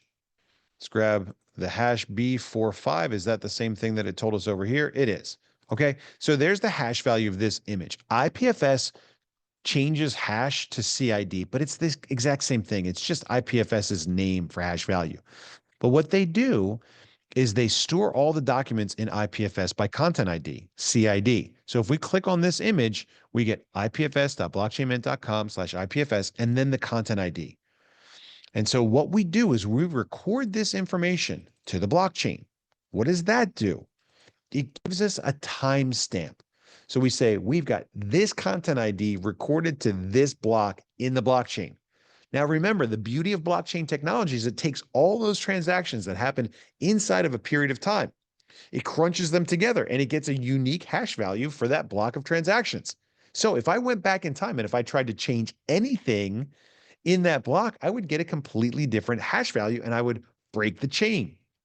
Hopefully this is starting to make sense. Go back and watch this video again later, guys, because this is cool stuff. I'm excited about it because it's proof. And we talked at the beginning of this call about in 2025, proof is what matters. Authenticity, transparency, blockchain gives us the ability to prove the things that we say. Okay. So I'm showing you how it works. I'm giving you guys the behind the scenes, boring nuts and bolts tech stuff. Okay. So I have an asset ID here. Okay. Here's the asset ID. And I'm saying that this asset ID matches up to a public key. Here's the relationship between the asset ID, SOZXU8, and the public key. Now, I've got to change this software because this software right now links to explorer.texitcoin.org and it doesn't tell you anything. But let's go over to mempool.texitcoin.org where we've got a lot more detail of what's actually in the block. And let's search for that exact address. Remember, S0ZXU8. Okay, so we've got two transactions. Take a look at this op return data. Look at the op return data, beavis.00.qm. Hey, wait a minute. I recognize QM. Isn't QM one of those like content identifiers from IPFS? There it is. They all start with QM. They all start at least with Q. I think they all start with QM. But take a look at what happens if we click on this transaction. We can actually go down and we can see the details on this op return data. And there it is. So what happens if we grab this op return data, which was recorded to the blockchain at an exact time? Where's our timestamp? Timestamp up here. Timestamp 11/11, make a wish at 5:45 UTC, or maybe it's 5:45 local time. I don't know. At a particular time on a particular date. And then let's go back over here and paste that content identifier. And there you go. We've got an original certificate with the timestamp on there. Okay, let's go and grab the second op return data from the second transaction, or technically it's the first one. This one we're going to recognize because it's the exact op return information of the image that we were just looking at. So we can double click it, copy it, come back up here to our IPFS Explorer, replace that, paste it, and voila, there's our image. Now, if you want, you can go to IPFS Explorer on the website and you can view your IPFS files with ease by pasting that content identifier. Oh, I hit the one. On any IPFS Explorer. And remember, this is the decentralized permanent web. This picture is out there now forever. And that's the beauty of blockchain technology. Permanent, immutable, decentralized data out there for everyone to see and evaluate. That's what we have. That's what we use to prove that we're doing a good job. So what I'm doing is taking the property acquisitions, and we've got 3 of them that were included in the first tranche for $5 million. By the end of the day today, you'll be able to go in there and you'll be able to see all the stuff that I'm adding. So there's BizPark. And this is, the other place where you can go to see it, remember to keep track of these 6-digit asset IDs, and then you can go to Beavis. You can scroll down. There's a See Beavis in action. It doesn't work from a mobile browser, but from a desktop, you can click read. It shows you, and then you can see the asset files behind it. Change to a different display mode. And I've only added one picture so far, but coming soon, I'm going to add more information. Okay, well, what else could I add? Well, let's see. What else can I do to prove up what I'm asking you to believe? We bought the property from a company called Saddlebrook Investments. And there you can see 316 Eldorado Parkway, Unit 507 is now deeded to me and my wife right there. And we will share the deed to this IPFS record. So you'll see an additional related asset here so that if you go in and look it up on the front end through Beavis, you will be able to get access to the deed. I will also put bank receipts, wire transfer receipts, all that stuff on there so that you can go through and see it in person for yourself. Those are the receipts. Again, I'm adding them now. I've got a couple other ones to show you that I'll be putting up tonight. I am right now sitting in the Sandcastle. It's a beautiful property on the beach in Galveston. We acquired this on a really great deal, and we'll use it as our corporate retreat location and as a perk for Texit Rangers to enjoy and other people that are building out the Houston marketplace. In addition to that, this one's kind of fun. You can go in here and you can do a search for SPN Poo. Now, this one's in addition to the previous tranche, but you'll see an additional asset that we've got here that is part of our liquidity. This one, here's your IPFS content ID. We actually put the blockchain address on the corner of this picture so that you can pull it up right there as well. But this one's got a lot more information in it that you can check out. Here is a wire transfer receipt for the amount that was paid at closing. Here is the original deed, as you can see as well, deeded to myself and my wife as required in Texas. You can see all of this information, guys. You're going to get a level of transparency from this project that is completely unconventional. Remember, with great power comes great responsibility. I do not want you guys driving past these properties every day, stalking them to see if they're still there. Please respect the properties and the tenants that we're going to put in there. That's not what this is for. This is to give you guys a window into what we're doing, to show you a lot more than you're going to get from anywhere else.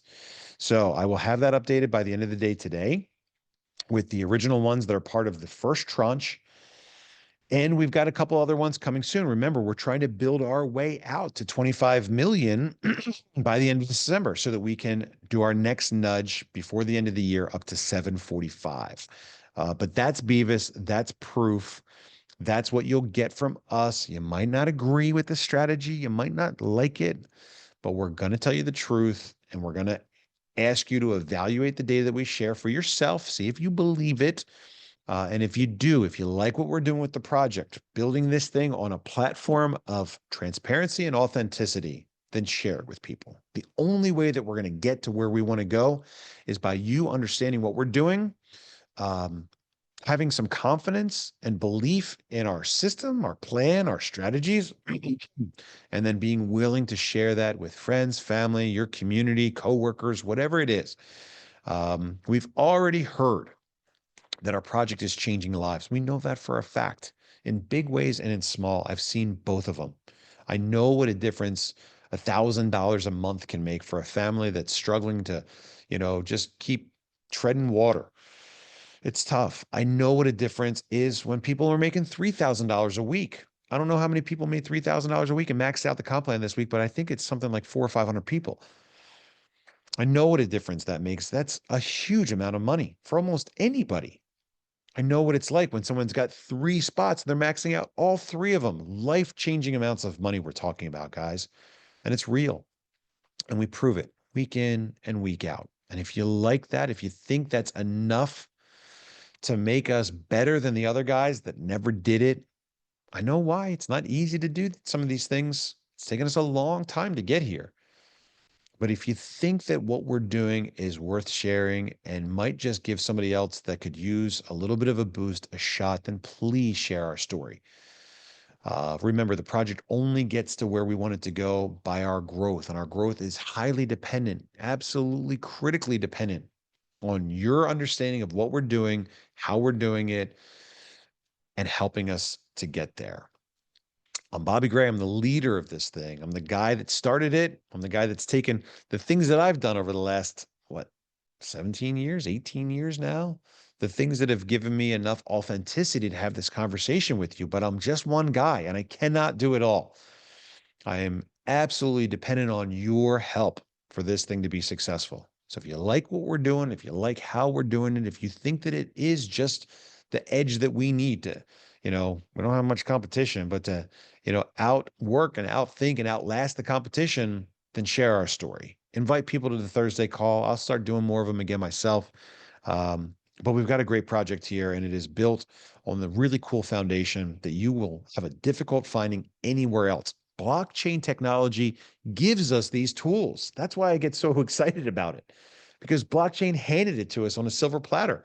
Who else uses this stuff? How many businesses could benefit from the ability to prove to their customers that they do what they say they're going to do? I think so many businesses could. Why don't they use them? I don't know. Because for a lot of people, a lot of businesses, a lot of supply chains, a lot of manufacturers, the truth is a scary lens that they're not ready to put on their business. We are. We started it this way. It was the only way I knew how to do it. And it worked. And it's continuing to work week in, week out as we bring more people onto the rocket ship. We have more cash to fix the problems that we have, to bring on more people, to start managing trading so that we can, really do a better job coordinating, the buys and the sells so that we have a more professional, grown up, mature market than, the ups and the downs that some of the other guys have. But it's a team effort, guys. I do my part, you guys do your part, and we know exactly where the rocket ship will take us all. So that's it. That's my conversation for tonight. I got a little bit more work to do, which I'll do after I have dinner. Now is your favorite part of the evening where we jump into ridiculous Q&A.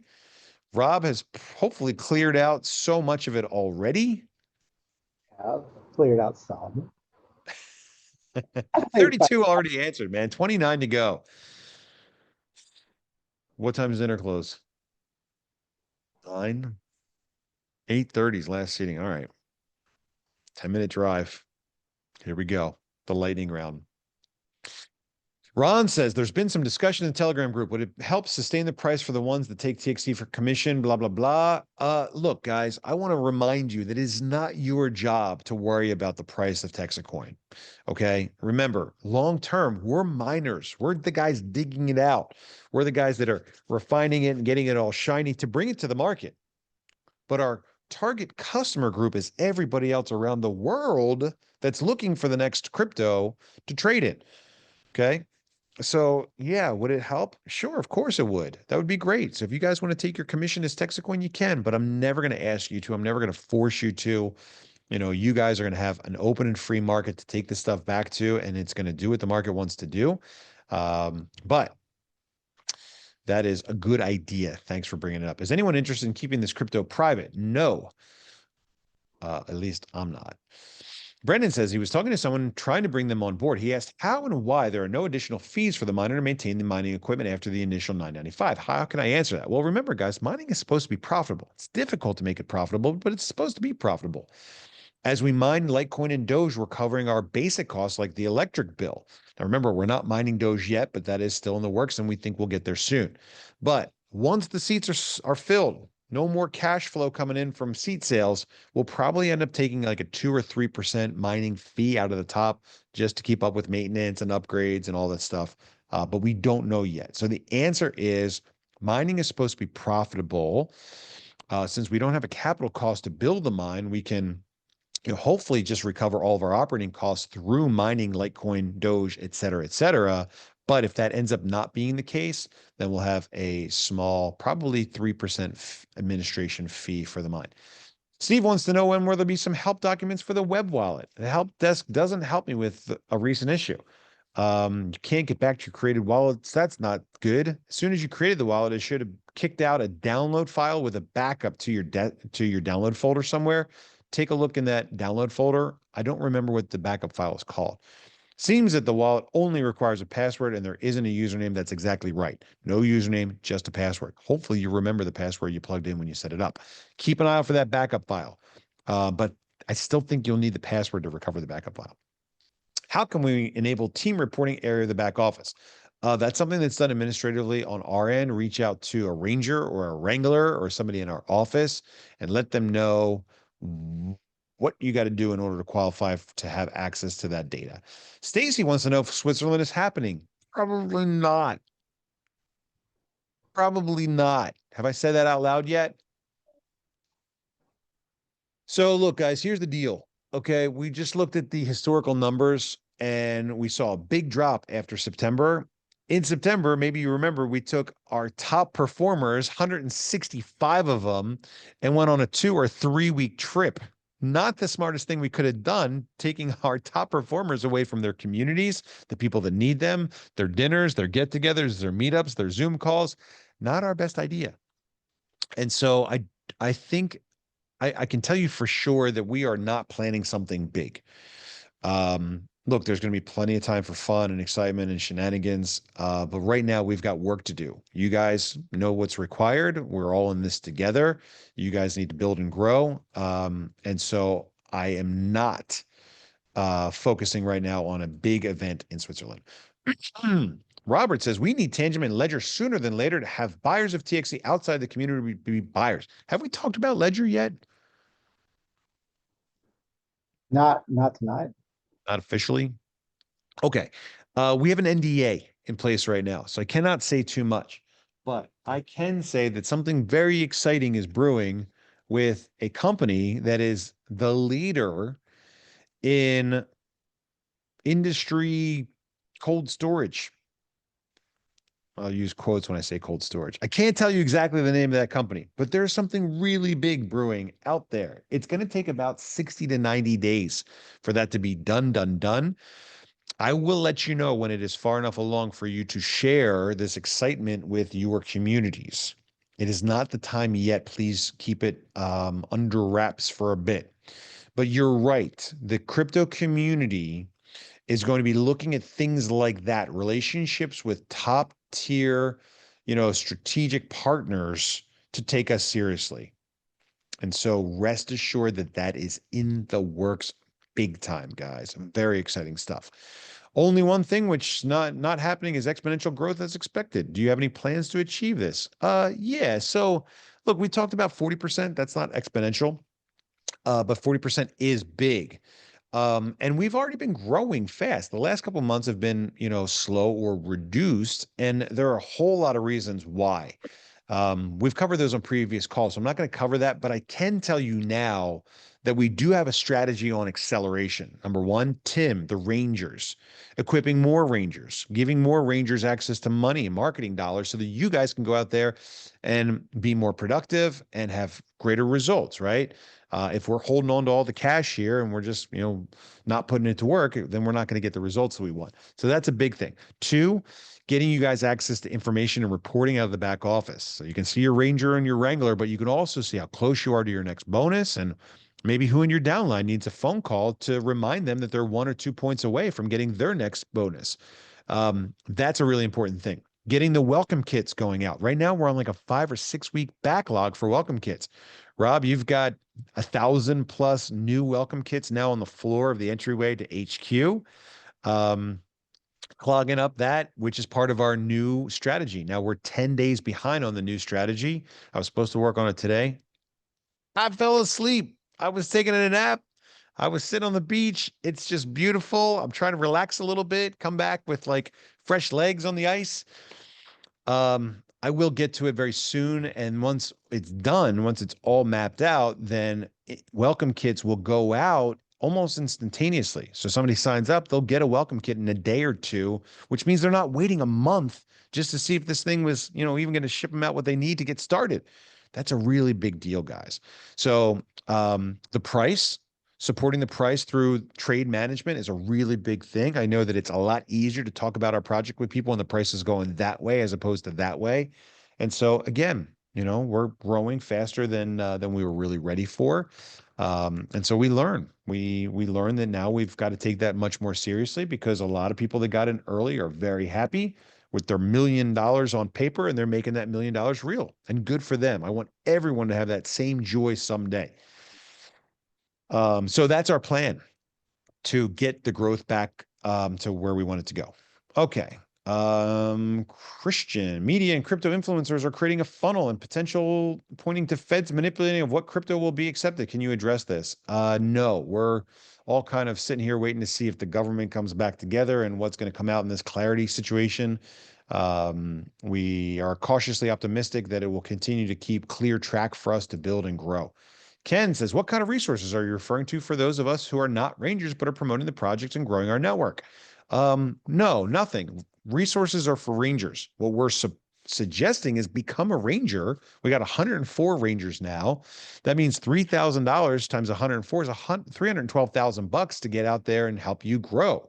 So becoming a Ranger is the easiest way to get your hands into the piggy bank. When I purchase TXC for my dashboard, does that help build liquidity? It does a little bit, but remember, we're trying to get everybody else out there to grab TXC, not so much the miners. We want you guys to be able to sell and sell easily and sell for top dollar. We want other people across the world to be buyers. Bobby, how much have the promotions contributed to our sales? What I mean is, can you see a link between us running promotions and an increase in revenue? And yes, maybe we should have more promotions. Yeah, look, guys, the promotions thing is tough because promotions create, a bit of a skewed result. It creates an opportunity for fraud and unfairness that I don't like, that I've smelled a couple times, and it's been a big turnoff for me. We look at September sales and we say, well, we had a big September promotion. You bring on a 1, 2 free, you get 100 TXC. That cost us a lot of money. And I think really the major influence on the big numbers in September was actually people upgrading from, their original chunks to 9-packs. We had a promotion or an opportunity for people to do that. So we'll have more promotions. Was I supposed to mention a promotion? Gage, do we have a promotion? Did I forget a promotion? I don't know. Hopefully that helps. What happens if the money is not brought in for the liquidity? Will the project continue until it is brought in? I don't know what you mean there. Anonymous AI person, maybe.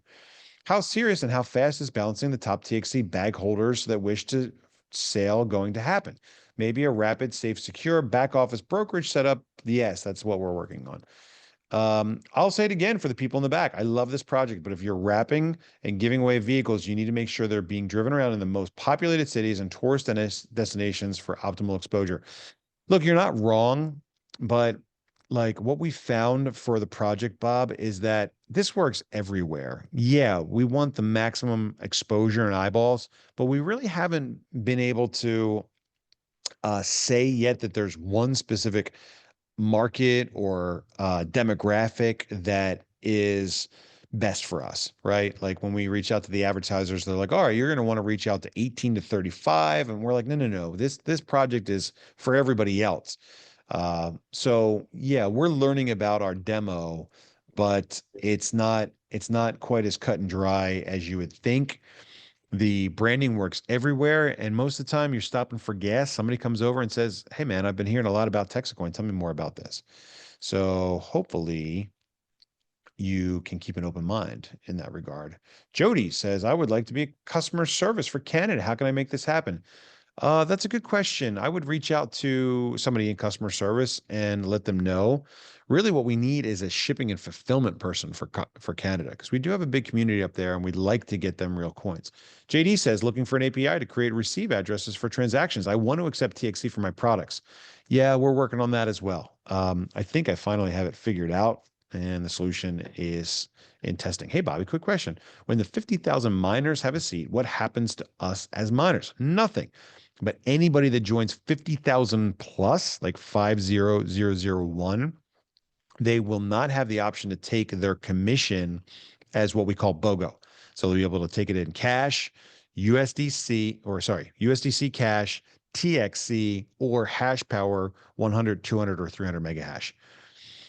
So nothing changes for everybody else. Is the Ethereum and LTC staked lending? No, we're not doing any staking or lending with that. I don't know enough about it yet to put that stuff into play.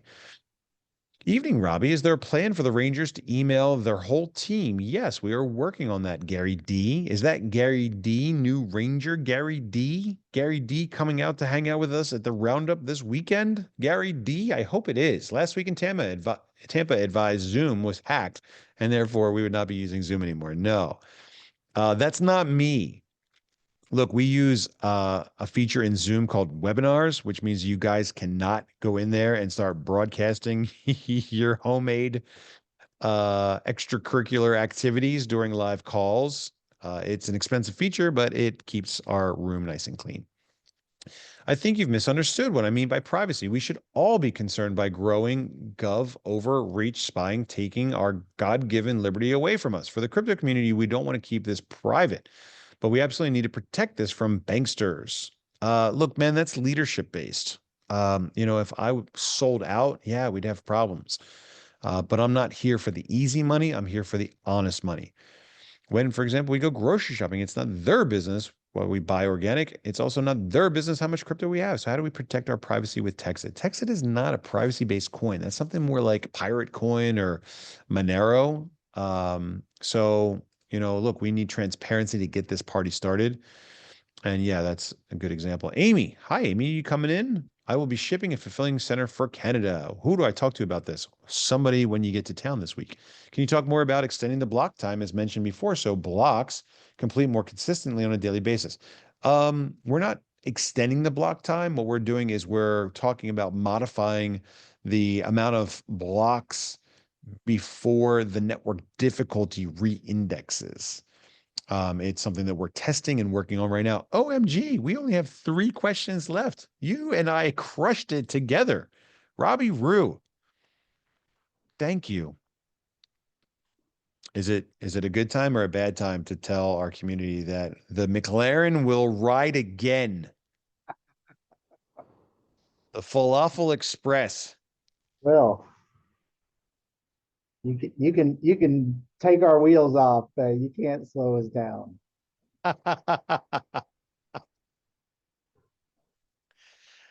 You can take the wheels off, but you can't slow us down. That is the phrase of the night. 100 TXC for this guy. That'll give you more firepower for the Friday company meeting. They keep taking all my money. Doing a good David says, question missed, can whales split their wallets, therefore decreasing the top 100? Yeah, they can. They can, and that's a nice creative way to circumvent what CoinMarketCap is looking at and evaluating. It's not ultimately the goal. The goal is to look, everyone's got a number in their mind, right? Most people say, well, I want to make $1 million. Okay, well, at $16, we need 62,500 TXC for it to be worth $1 million. Everyone in their mind is coming up with like their plan to exit the rocket. When we hit this, I'll sell this. When we hit this, I'll sell that. So what we want to do is we want to go through and start to form a personal relationship, especially with the early adopters and whales, and say, hey, what's your plan? Can we help you? Instead of you going out there and smashing the market down and drying up all of our liquidity, what would you like to accomplish? And let's see if we can work together to get you exactly what you want. And this is a temporary thing only until the larger market sees us. Well, how do they see us? We do a good job. Eventually it'll be a Dallas holiday parade, or it'll be, a crypto company that we've engaged to start doing a marketing promotion for us to the crypto community. But it's really going to be based on having a verified listing on CoinMarketCap so that when people look at us, they go, oh, CMC has put them through a stringent evaluation process and has decided that they are far enough along and real enough that we will, back up their data. Not back up, but verify their data. So yeah, you could split up your wallet. It doesn't defeat the purpose. It definitely, helps us sneak through the door at the CMC verification. But again, we'll have a better plan to deal with that. My friend Amanda has helped me with 30 family members and friends. Wow, thanks, Amanda. I didn't know who my ranger was, but she has been my personal ranger in my group. How can she become a ranger? Have her reach out to Tim, communicate what her miner ID is and her cash commission potential and her number of referrals. And let's see if we can get her invited out to join us at the Ranger Roundup in January. And thank you, friend Amanda. Everybody should have a good friend Amanda.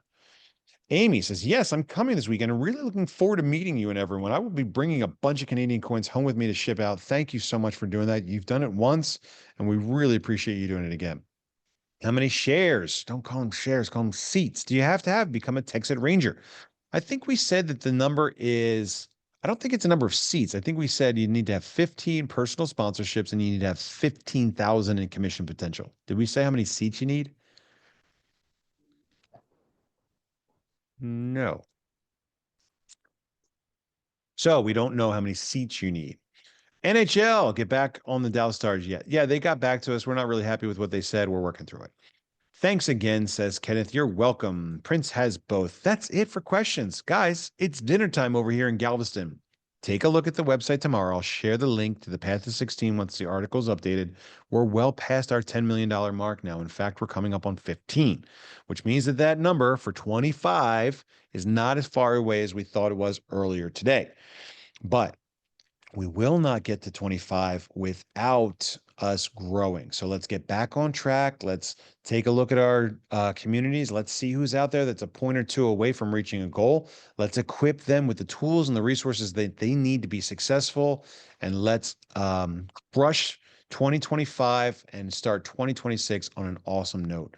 That's it for us, guys. Thanks so much for tuning in. Always great to be here on a Tuesday night. I hope you guys have a wonderful week. I look forward to seeing so many of you guys. Oh, something important I forgot to mention as everyone drops off the call. We've got tickets for the rodeo. I got 136 tickets for the rodeo this week. If you're in Dallas, we're not bringing people in from out of town, but if you're in Dallas and you get a 1-2 free this week, come and join us at the rodeo. Your ticket's on us. The more 1-2 frees you get this week, the more likely you are to get a VIP ticket to the rodeo this weekend. But I got 136 tickets, and I would love to see you guys on Saturday night in Fort Worth at the Coliseum for a fun evening with our new Rangers that are coming in for the roundup. And so keep an eye out on more details. I'll drop them into the group chat tomorrow for how you can get free tickets to the rodeo this weekend in Fort Worth. I'm Bobby Gray. I'm the founder of TexitCoin. I love this project. I hope you're enjoying it as much as I am. Thanks for being here and sharing your evening with us. It's dinner time, and I'll talk to you guys again soon. Have a great night.